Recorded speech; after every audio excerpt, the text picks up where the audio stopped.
We are at the 2011 Dallas International Film Festival with Tom Provost, director of The Presence. Great to see you here. Great to see you too. Thanks very much. So what made you want to bring the film to Dallas? I know you're a Texas native, so how is it coming home for a bit? It's wonderful. I mean, it's a great festival, number one. So it's just an honor to be part of the festival. But being born and raised and went to school in Texas, film school at the University of Texas, this is our first time to show it in Texas. So it's very much a thrill for me personally to be able to show the movie to a Texas audience. So tell us a little bit about your film. The film is, we're calling it a gothic romance or kind of a dark spiritual ghost story. It stars Mira Sorvino, who won an Oscar for Woody Allen movie Mighty Aphrodite, and Shane West, who's on Nikita right now, was in ER, and Justin Kirk, who is on Wheat. And it's just kind of a romantic, darkly romantic ghost story. Some people find it a hard time pegging it. A lot of people say it reminds them of like Jane Eyre-ish or Rebecca, something like that. Just kind of a gothic ghost story, love story. Now, this isn't obviously not your first film to work on, but this is your first time to direct. So what kind of obstacles did you face? Well, probably our biggest obstacle was just raising money. It's a totally independent feature. We raise the money all on our own, so that's always a chore, and it always means you're going to have less money than you would like. I felt pretty much at home bossing 60 or 70 people around on the set, so I don't know. I very much enjoyed the directing process, really the producing side of it, because I was also one of the producers on the movie. That was probably the more difficult aspect. Now, the first thing that really struck me when I watched this is I was looking at it and I was like, wow, it's gorgeous. It looks beautiful. So where did you shoot it, and who was your director of photography? We shot it in Oregon at the base of Mount Hood, on and around Lake Timothy. And Oregon's just the most beautiful place in the world, number one. So, you know, you can just get even a crappy camera and it's going to look nice.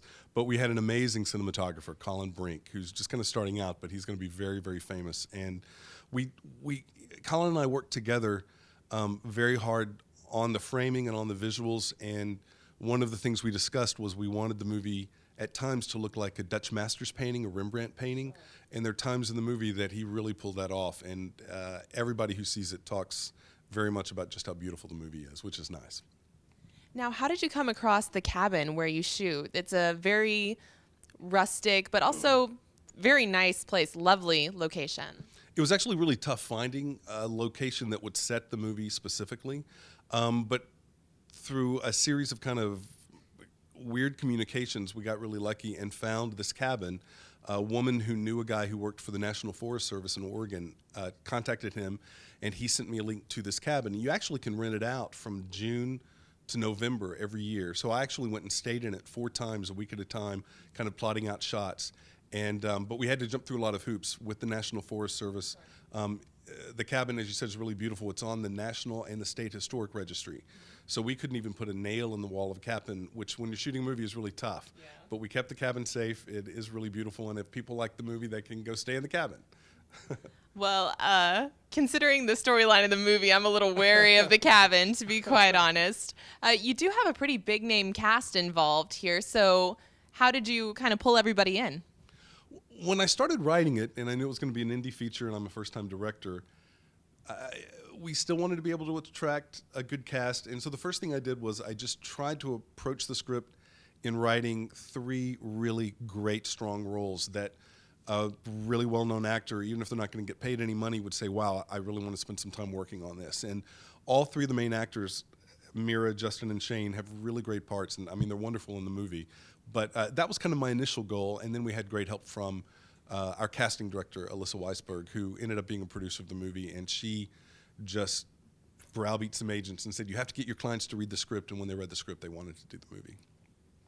Now, kind of switching gears a little bit, this is not your typical, this is not just a lighthearted haunted house story. There's some pretty serious spiritual implications. So was that the goal from the beginning, or did that kind of grow as you wrote the script? It was kind of always there from the beginning. I'm a Christian, and so I have a certain theological bent, and that certainly infuses one aspect of the spiritual realm of the movie.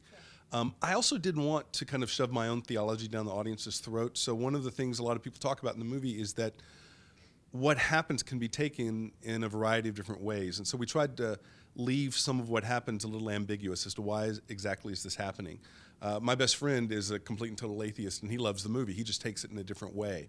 So we felt like we succeeded in that realm. Along with that, though, C.S. Lewis's Screwtape Letters is one of my favorite books. And without giving anything else away, if you watch the movie when it's over, you can really see how the Screwtape Letters influenced one part of the movie. Now, did your actors kind of notice this as well, notice that kind of story influence? Very much so. Mira's a real spiritual person, and she loved that aspect of it. And the guys also got into it as well. And there's an actor we're not talking about who is kind of hidden in the movie. Again, I don't want to give much away, sure. But the fourth actor who's really big in the movie, once the movie gets rolling, he had never read Screwtape. And because he's kind of playing a Screwtape type character, he flipped when he read that book, and it really helped him create a pretty amazing part. I mean, anybody who sees the movie says this guy Tony is pretty phenomenal in the movie. So, now talking about Shane West's character, so much of it is physical acting. There's not much dialogue at all. Right. So how did you kind of coach him through that, or did he have it pretty well in hand? Well, he plays a ghost, and so ghosts don't talk, and he actually only has one line in the movie.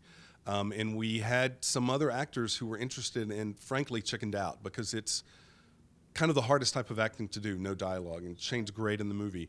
The physical restraint I gave him for the first half of the movie for a very specific reason was he could not move, he couldn't breathe, he couldn't blink. He's a ghost. And so it restricted him as an actor, but that meant everything had to be on his face and in his eyes. And we both worked really hard on how we could do that. He's a great actor, and it's very creepy, and it worked really well. Now, can you tell us any about the future of the movie? You're finishing up the film festival circuit now. Are you thinking of anything specific in terms of distribution? Lionsgate has picked us up. They love the movie, and they picked it up, which is great. This is, I believe, our last festival. We have one more that we might go to, but in general, festival circuit's done. Now we give the movie to Lionsgate. It's in their hands, and they get to do with it what they want. It should be available in some way in the fall. Great. Well, we'll be looking forward to that, and congratulations. Thanks very much. And before we go, is there a website, Facebook, things like that, where people can find out more? Definitely. ThePresenceMovie.com is the main website, but really, I think even what's taken off more is the Facebook page. So if you're on Facebook, you can just do Facebook.com/ThePresenceMovie. Please like it. Please make your comments. Let us know what you think. Great. Well, thank you so much for being here. We really appreciate you coming to Dallas, and good luck this week. Have fun. Thanks. It's an honor to be here. Thank you.